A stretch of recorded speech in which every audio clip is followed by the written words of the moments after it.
நேரம் ஒதுக்குற வேற ஒருத்தன் அவனுக்கு அந்த பொண்ணுக்கு கிடைச்சிருக்கலாம். இப்ப அவளுடைய பரிதவிப்பு, இத எப்படி நம்ம சொல்ட்டு போறது? நம்ம இவன லவ்வுன்னு சொல்லிட்டோம். இவன ரொம்ப புடிக்குதுன்னு சொல்லிட்டோம். ஆனா எப்படி விலகி போறதுன்னு?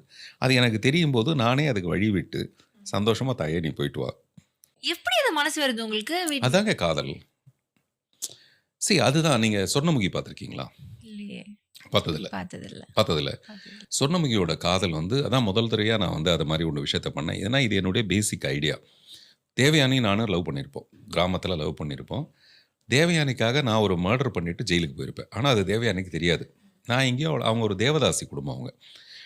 அவங்க வீட்ல என்ன சொல்லப்படும்னா, தேவதாசி குடும்பத்தில வழக்கமா இந்த மாரி வருவானுங்க, காதலிக்கிறேன்னுவானுங்க, வுட்டுட்டு போயிடுவானுங்க. அதனால அந்த பொண்ணு அதில வெக்ஸ் ஆயி போயிட்டா.